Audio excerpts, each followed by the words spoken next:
The morning sun cast long shadows across the Pentagon's imposing entrance as a woman in her 50s made her way through the crowded parking lot. She wore a simple blue blazer and carried a leather briefcase. Nothing that would make her stand out from the hundreds of other professionals heading to work that day. But there was something different about her walk, a quiet confidence that came from decades of breaking barriers and making history. The autumn air was crisp, and leaves crunched under her feet as she approached the security checkpoint. Around her, the usual morning buzz of America's military headquarters was in full swing. Junior officers hurried past with coffee cups in hand, civilian contractors showed their badges with practiced efficiency, and the sound of helicopters occasionally thundered overhead. She had made this walk hundreds of times before, but today felt different. Maybe it was because she had just returned from an important conference where she'd given a keynote speech about leadership. Or perhaps it was because, after all these years, she still occasionally caught glimpses of surprise on people's faces when they learned her rank. As she joined the security line, she noticed how some people were waved through with barely a second glance. A white male officer in full uniform received a respectful nod and proceeded without pause. A group of civilian contractors, also mostly white men, showed their badges and walked right in. The security officers were doing their job, of course, but their pattern of scrutiny seemed to follow a familiar trend. She observed all this quietly, her mind drifting back to her childhood in Colorado. Growing up, she had always dreamed of serving her country, inspired by the military shows she watched on TV. Her parents had taught her that she could achieve anything with hard work and determination, but they had also prepared her for the reality that some people would judge her by her appearance rather than her abilities. The line moved forward slowly. She watched as a young janitor ahead of her was asked to empty his pockets and go through additional screening. The man complied without complaint, but the frustration was visible on his face. She felt a familiar tug at her heart. Some things hadn't changed as much as they should have. Finally, it was her turn. She stepped forward, maintaining her composure and professional demeanor. The morning sun had risen higher now, and the air was warming up. Around her, the sounds of the busy morning continued. Footsteps on concrete, radio chatter from security officers' devices, the distant whir of automatic doors opening and closing. Little did the security officers know that the woman standing before them had commanded warships, coordinated international rescue operations, and earned her place in military history books. She reached for her ID, knowing what was about to unfold. The weight of her achievements sat quietly behind her calm expression, like a hidden ace up her sleeve. The next few moments would teach everyone present a valuable lesson about appearances and assumptions. But more importantly, they would show how grace under pressure and quiet dignity could be more powerful than any show of authority. "Ma'am, step aside, please," the first security officer said, his tone carrying that all too familiar edge of authority mixed with something else. Something she had encountered far too many times in her career. The second officer moved closer, crossing his arms as he looked her up and down with barely concealed suspicion. "Is there a problem?" she asked calmly, her voice steady and professional. She had learned long ago that keeping your composure was half the battle in situations like these. Around them, people continued to stream through the other security lanes, many getting nothing more than a cursory glance at their IDs. "We need to verify some additional information," the first officer replied, now holding her civilian ID like it might be fake. He turned it over several times, comparing the photo to her face with exaggerated care. "What's your business here today?" The woman noticed how the same officers had just waved through several other people without a second glance. She watched as another person in civilian clothes, a white man in a business suit, flashed his ID and walked right past them. The contrast couldn't have been more obvious. "I have a meeting this morning," she answered patiently. The sun was getting warmer now, and more people were gathering behind her in line. She could feel their eyes on her back, their impatience growing as the officers continued their unnecessary scrutiny. A meeting. The second officer repeated, his tone suggesting he didn't quite believe her. With whom? We'll need to verify that. He picked up his phone, making a show of being ready to call and check her story. The woman took a deep breath. She had faced moments like this throughout her entire career. Moments when people saw her skin color and gender first, and everything else second. But each time, she had chosen to handle it with dignity rather than anger. It wasn't just about her anymore. It was about setting an example for others who would come after her. Perhaps I could speak with your supervisor, she suggested quietly, noticing how the officers exchanged glances. Their body language shifted slightly. They weren't used to this kind of calm confidence from someone they were hassling. Ma'am, if you can't provide more details about your supposed meeting, we'll have to ask you to. The first officer's words were cut short as she reached into her bag and pulled out her military ID. The morning sun caught the insignia just right, making the stars gleam. The change in the officers' expressions would have been comical if it wasn't so telling. Their eyes widened as they realized what they were looking at. The ID of someone who had achieved one of the highest ranks possible in the U.S. Navy. The second officer's arms uncrossed so quickly, it was as if they'd been spring-loaded. The small crowd that had gathered behind her fell silent. Someone gasped. The first officer's face had turned a shade of red that had nothing to do with the morning sun. His partner suddenly found his shoes incredibly interesting. But instead of embarrassing them further or making a scene, she simply stood there, letting the moment teach its own lesson. Sometimes, the quietest responses speak the loudest. She thought about all the other people who might face similar treatment, but didn't have Admiral's stars to change minds. The security checkpoint had gone oddly quiet. Even the usual morning sounds seemed muted, as if the world was holding its breath. In that moment, everyone present was learning something about assumptions, respect, and the power of quiet dignity. The silence at the security checkpoint lasted only moments, but it felt like hours. The first officer cleared his throat, his earlier confidence replaced by visible discomfort. We apologize, Admiral. We had no idea, he stammered, frantically trying to find the right words. She raised her hand gently, stopping his nervous apology. Let's talk about this for a moment, she said, her voice carrying the warmth and authority that had helped her lead thousands of sailors throughout her career. The growing crowd watched in fascination as she turned this uncomfortable situation into something meaningful. You know, she continued, stepping slightly closer so she wouldn't have to raise her voice, every morning, hundreds of people walk through these doors. Each one of them deserves to be treated with the same respect you'd show an admiral. She wasn't angry or accusatory. Her tone was that of a teacher helping students understand an important lesson. The second officer, who had been staring at the ground, finally looked up. There was shame in his eyes, but also something else, the beginning of understanding. He'd probably done this job for years, falling into habits he'd never really questioned until now. A gentle breeze rustled through the trees lining the Pentagon's entrance, carrying with it the sounds of morning traffic and distant helicopters. The woman glanced around at the faces watching this scene unfold.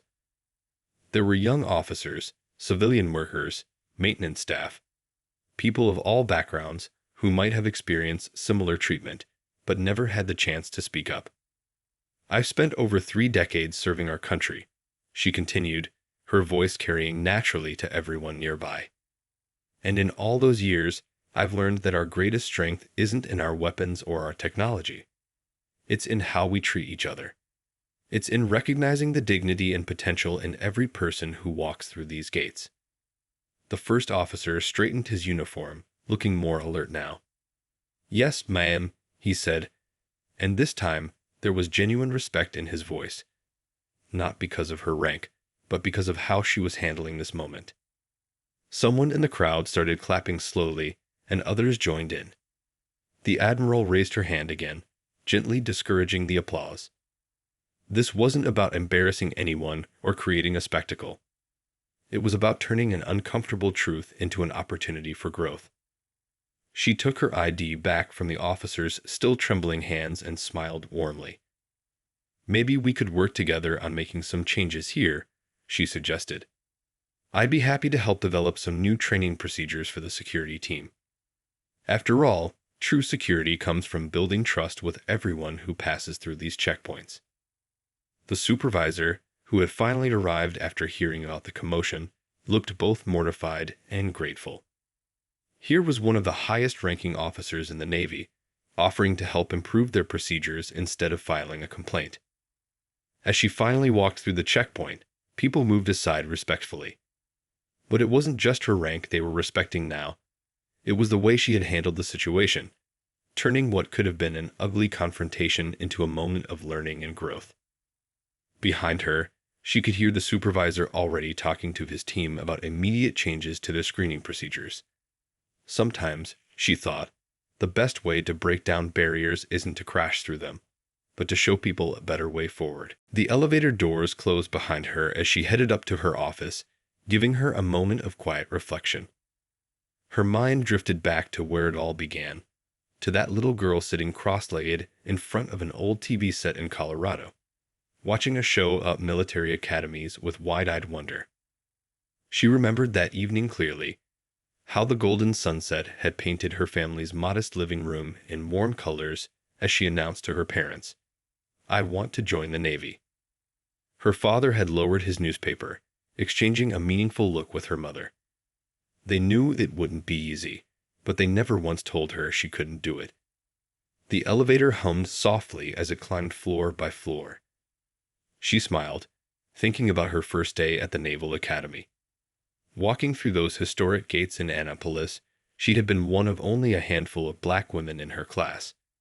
The weight of her dreams had felt heavy on her young shoulders, but her determination had been stronger. "You'll have to work twice as hard to be considered half as good," her mother had told her. Those words had proven true time and time again. During her plebe year, some classmates had avoided partnering with her during training exercises. Others had whispered behind her back, suggesting she was only there to fill a quota. The memory of her first leadership position flooded back, being assigned as a team leader for a critical training exercise. Half her team had looked skeptical when she started giving orders. But by the end of the day, after she had led them to the best performance in their class, those same doubting faces had shown newfound respect. Her hand unconsciously touched the stars on her collar as the elevator continued its ascent. Each one represented countless challenges overcome, barriers broken, and minds changed. She remembered the day she took command of her first ship, the U.S. Rushmore. Standing on the bridge, she had felt the weight of history. Becoming the first black woman to command a U.S. Navy ship was an honor, but also a responsibility. The elevator chimed, reaching her floor. As she stepped out, she thought about the most challenging mission of her career, coordinating the rescue of Captain Phillips from Somali pirates. The pressure had been intense, with the whole world watching. But she had remained calm, using the same steady leadership she had shown at the security checkpoint earlier. Walking down the corridor, she passed photos of previous military leaders hanging on the walls. When she had first joined the Navy, none of those faces had looked like hers. Now, young officers could look up and see something different, proof that excellence knows no color or gender. Her heels clicked against the polished floor as she approached her office. Junior officers and civilian staff nodded respectfully as she passed. Many of them had heard about what happened at the security checkpoint. News traveled fast in the Pentagon. But she knew this morning's incident would become another teaching moment, another small step toward change. Reaching her office door, she paused to straighten a slightly crooked picture frame on the wall. A photograph of her graduating class at the Naval Academy.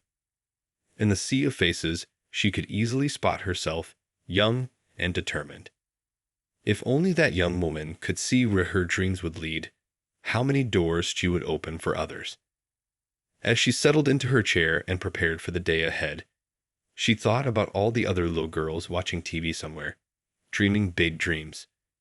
Maybe someday they'd face their own security checkpoints, their own moments of doubt and discrimination. but hopefully they'd find the path a little easier because of the steps she'd taken. Her morning meeting wouldn't start for another 30 minutes, giving her time to review some of the most significant moments of her career. She pulled out an old leather-bound journal from her desk drawer, a habit she'd maintained since her academy days.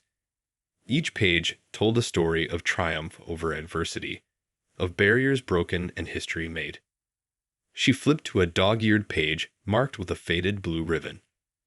There it was, her account of commanding the U.S. Rushmore. The memory was as fresh as yesterday, standing on the bridge, feeling the gentle sway of the massive ship beneath her feet. She'd been the first black woman to command a U.S. Navy ship, but that wasn't what made her proudest. It was how her crew had come together under her leadership, setting new standards for efficiency and teamwork. A knock on her office door interrupted her thoughts. A young officer entered, carrying a stack of reports. The Admiral noticed how the junior officer's eyes whitened slightly upon seeing her, not with the usual surprise at her rank, but with admiration. Word of the morning's events had clearly spread. "You know," she said warmly to the young officer, "I remember my first big mission like it was yesterday." She gestured for the officer to sit down. "We were tracking pirates off the coast of Somalia. The situation was tense. They had taken Captain Phillips hostage, and the whole world was watching." The young officer leaned forward, reports momentarily forgotten. The Admiral continued, "Everyone expected us to rush in with guns blazing. But sometimes the strongest leadership means staying calm when everyone else is losing their heads." She smiled, remembering those intense days of strategic planning and careful coordination. The rescue mission had been a masterpiece of precision and patience. Under her command, they had navigated not just the dangerous waters of the Indian Ocean, but also the complex international politics involved. The successful rescue had made headlines worldwide, but few knew about the countless hours of strategic planning and the tough decisions made behind the scenes. "Leadership isn't about having all the answers," she explained to the attentive young officer. "It's about bringing out the best in your team, about seeing potential where others might see problems." She thought about her own mentors over the years, how they had guided her with wisdom and patience. The young officer nodded, clearly soaking in every word. The Admiral noticed a familiar look in her eyes, the same determination she had felt as a young cadet. "Each achievement opens doors for others," she continued. "But it also comes with responsibility. When you break a barrier, you have to make sure it stays broken." She stood up and walked to her office window, looking out over the Pentagon courtyard. Below, she could see the security checkpoint where the morning's incident had occurred. Already, she noticed, the officers were treating people more uniformly, regardless of their appearance. "Every challenge is an opportunity to educate," she said, more to herself than to the young officer. She thought about all the times she had faced discrimination, not just the obvious kinds, but the subtle ones too. The questioning looks, the doubts, the extra scrutiny. Each time, she had chosen to respond with dignity and professionalism. The young officer gathered her reports, standing to leave. But before she reached the door, the Admiral called out, "Remember this. Your achievements aren't just for you. They're for every person who comes after you, wondering if they belong." The officer straightened her shoulders, nodding with newfound confidence. Looking back at her journal, the Admiral smiled. Her story wasn't just about military achievements or breaking barriers. It was about changing minds, one interaction at a time. About showing that leadership comes in all colors and genders. About proving that excellence, when combined with compassion, can transform not just individuals, but entire institutions. Later that afternoon, the Admiral found herself in a meeting she hadn't planned. The head of Pentagon Security had personally requested to see her, wanting to discuss the morning's events. As she walked into the conference room, she noticed it wasn't just security personnel present. There were training officers, diversity coordinators, and several high-ranking military officials. The room fell quiet as she entered. Sunlight streamed through the tall windows, highlighting the nervous expressions on some faces and the hopeful ones on others.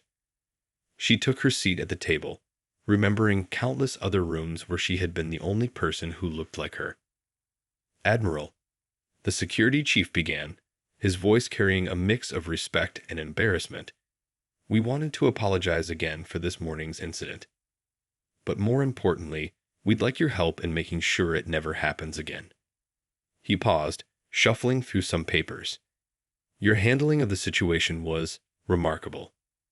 She watched as others around the table nodded in agreement. A training officer spoke up. "We've been trying to improve our sensitivity training for years, but something's missing. The way you turned that confrontation into a teaching moment, that's what we need to learn." The Admiral leaned forward slightly, her hands folded on the table. "You know," she began, her voice warm but firm, "what happened this morning wasn't just about me. It happens every day to people who don't have stars on their collars to change minds." She let that sink in for a moment. Around the table, people were taking notes, but she could tell they were really listening. This wasn't just another diversity meeting. This was about real change. She shared stories from her career, times when small acts of prejudice had tried to block her path, and how she had chosen to respond. "The real problem isn't just at security checkpoints," she explained.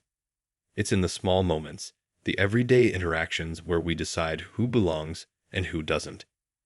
She watched as understanding dawned on their faces. "But here's the good news, we can change that, one interaction at a time." The afternoon sun cast long shadows across the conference room floor as they worked together, developing new training programs and guidelines. But more than that, they were changing mindsets. The Admiral shared her experiences of leading diverse teams, of building trust across differences, of turning challenges into opportunities for growth. Someone mentioned budget constraints, but she quickly countered, "The cost of not changing is far greater than the cost of training." She told them about talented people she'd seen leave the service because they felt unwelcome, about potential leaders lost because someone decided they didn't look the part. As the meeting progressed, she noticed a change in the room. The initial tension had given way to enthusiasm. People were sharing their own stories, suggesting solutions, committing to change. This wasn't just about following new rules, it was about creating a new culture. "Leadership," she reminded them, "isn't about your rank or position. It's about how you treat people, especially when you think no one important is watching." She smiled, thinking of the security officers from that morning. Because everyone is important. By the end of the meeting, they had drafted a new training program. But more than that, they had started a conversation that would ripple through the Pentagon's corridors. The Admiral knew from experience that real change takes time, but she could feel it beginning here, in this room. As people gathered their things to leave, a young lieutenant hung back. "Admiral," she said quietly, "what you did this morning, it gave a lot of us hope." The Admiral smiled, remembering her own moments of doubt and the people who had given her hope along the way. Word of the morning's events spread through the Pentagon like wildfire. By late afternoon, the story had reached every corner of the massive building, but not in the way most people expected. Instead of focusing on the confrontation, people were talking about how the Admiral had handled it, with grace, wisdom, and a commitment to making things better. In the cafeteria, groups of officers and civilian staff huddled around tables, sharing their own experiences. A young Asian lieutenant told her colleagues about the times she'd been mistaken for administrative staff, despite her rank. A black civilian contractor described similar experiences at other military installations. The Admiral heard about these conversations as she walked the Pentagon's corridors. Rather than hide in her office, she chose to be visible, stopping to chat with people who wanted to share their stories. Each conversation added another layer to the growing discussion about respect, assumptions, and the true meaning of security. "You know what impressed me most?" one senior officer said to his team during an afternoon briefing. "She could have made those guards feel terrible. She had the power to get them fired. Instead, She turned it into something positive. His words echoed through the room, making everyone think about their own reactions to discrimination. Later that day, the Admiral received an unexpected visit from one of the morning's security officers. He stood nervously at her office door, cap in hand. "Ma'am," he began, his voice slightly shaky. "I've been doing this job for 12 years, and today was the first time I really thought about how I treat people." She invited him in, offering him a chair. The afternoon sun cast a warm glow through her office windows as they talked. The officer shared how he'd grown up in a small town, how he'd never really questioned his assumptions until today. "Your response this morning," he said, "it made me think about my own daughter. She's 11, and she dreams of joining the military someday." The Admiral listened, recognizing the genuine desire for change in his voice. This was why she had handled the morning's incident the way she had, not to shame anyone, but to open eyes and hearts to new possibilities. By evening, emails and calls had started coming in from other military installations. The story had spread beyond the Pentagon's walls, touching off similar discussions at bases and offices across the country. Each message carried the same theme. People wanted to learn, to do better, to be part of the change. A group of young officers started organizing informal lunch meetings to discuss their experiences and brainstorm solutions. They called it leadership lessons, but really it was about creating a space where everyone could share their stories and learn from each other. The Admiral received an invitation to speak at these gatherings. She accepted immediately, knowing that change happens not just through formal training, but through these honest, person-to-person conversations. "Your voice matters," she told the group. "Every time you speak up, every time you challenge old assumptions, you're making the path easier for someone else."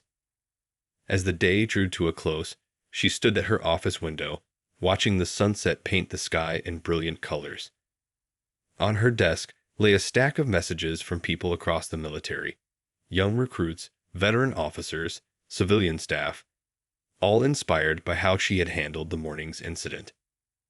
A note from a young black female cadet particularly caught her eye. Today, it read, "You showed us that we don't have to choose between standing up for ourselves and being professional. You showed us how to turn obstacles into opportunities. Thank you for making the path a little clearer for all of us." In the weeks that followed the security checkpoint incident, real changes began taking shape at the Pentagon. The Admiral watched with quiet satisfaction as new training programs rolled out, not just for security personnel, but for everyone who worked in the building. These weren't the usual boring sessions filled with PowerPoint slides. They were interactive discussions led by people sharing real experiences. One morning, she arrived at work to find the security checkpoint looking different. The officers were more welcoming, greeting everyone with the same level of respect. The change wasn't just in their procedures, it was in their attitudes. They had learned that true security comes from building trust, not creating fear. The young security officer who had visited her office that first day had become an unexpected champion for change. He started mentoring new officers, teaching them that respect and vigilance could go hand in hand. "I used to think being tough meant being suspicious of everyone," he told his trainees. "Now I know that real strength comes from treating everyone with dignity." During a leadership conference, the Admiral shared her story with a packed auditorium. The audience sat in complete silence as she described not just the checkpoint incident, but her entire journey. Change, she explained, isn't just about new rules or policies. It's about changing hearts and minds, one person at a time. She talked about her childhood dreams, about watching military shows on TV and imagining herself in uniform. "But you know what's amazing?" she asked the crowd. "Today, young girls can look up and see real examples of what they can become. They don't have to imagine it anymore." The Admiral's inbox filled with messages from military bases across the country, asking for guidance on implementing similar changes. She remembered her own early days in the Navy, when such conversations would have seemed impossible. Now, people weren't just willing to talk about bias. They were eager to address it. A group of female officers created a mentoring program inspired by the Admiral's example. They met regularly to share experiences and strategies for navigating challenges. The Admiral attended one of their sessions, listening as young officers spoke about their hopes and fears. "Your challenges make you stronger," she told them, "but only if you use them to lift others up." The Pentagon's halls buzzed with new energy. People who had worked together for years started really talking to each other, sharing stories they had never dared to tell before. A veteran officer admitted how he had changed his views after working under female leadership. A young recruit shared how seeing diverse leaders had given him the courage to enlist. During a staff meeting, someone mentioned how security incidents had actually decreased since the new training began. "When people feel respected," the Admiral commented, "they're more likely to respect our protocols." The numbers backed her up. Compliance was higher, and there were fewer complaints. One afternoon, she spotted a small girl touring the Pentagon with her parents. The girl's eyes widened when she saw the Admiral's stars, and her father explained who she was. The Admiral stopped to chat, recognizing in the girl's face the same dream she had once had. "Remember," she told the girl, "your dreams don't have limits unless you give them limits." As darkness fell outside her office window, the Admiral reflected on how one morning's incident had sparked such widespread change. But she knew the work wasn't finished. Real change takes time, persistence, and constant vigilance. It happens in small moments, in daily choices, in the courage to speak up and the wisdom to listen. She picked up a photo from her desk, her younger self in uniform, standing proud at graduation. "We've come so far," she whispered to that younger version of herself, "but we're not done yet. The path is clearer now, but there are still more barriers to break." 1 year after the security checkpoint incident, the Admiral stood at a podium, addressing a graduating class of naval officers. The auditorium was packed with young faces full of hope and determination. Looking out at them, she saw something that would have seemed impossible when she first joined the Navy: a sea of diverse faces, each one representing a different story, a different dream. "When I started my journey," she began, her voice carrying to every corner of the room, "people told me there were places I didn't belong, doors I couldn't open. But here's what I learned. Every barrier is an opportunity to show others what's possible." The room was silent, hanging on her every word. She shared how that morning at the Pentagon checkpoint had become more than just a personal story. It had grown into a movement, spreading from base to base, changing not just rules but hearts. The security officers who had once blocked her path were now teaching others about respect and dignity. "Last week," she continued, "I visited that same checkpoint. A young woman in civilian clothes was going through security. I watched as the officers treated her with the same respect they would show any admiral." She paused, letting the significance sink in. "That's what real change looks like, when it lasts even when no one important is watching." The changes hadn't stopped at the Pentagon. Military bases across the country had adopted new training programs, focusing on treating everyone with equal respect. But more importantly, they had started talking openly about bias, about assumptions, about the small daily choices that either build walls or break them down. She told them about a letter she'd received from a young black girl in Colorado, watching military shows just like she used to. But this time, the Admiral smiled, when she dreams of becoming a leader, she knows it's possible. She's seen it with her own eyes.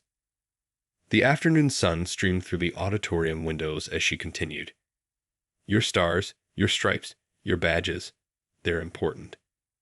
But how you treat people, especially those who can't promote you or praise you, that's what defines true leadership." She shared stories of the changes she'd seen over the past year. How young officers were speaking up more confidently. How veteran leaders were listening more carefully. How small moments of respect were creating ripples of change throughout the military. "Yesterday," she told them, "I received my 4th star, becoming the first woman of color to achieve this rank in our Navy's history. The audience erupted in applause, but she raised her hand for quiet. But you know what matters more than breaking records? Making sure the path is wider for those who come after you. Looking out at the graduating class, she saw future admirals, future leaders, future change makers.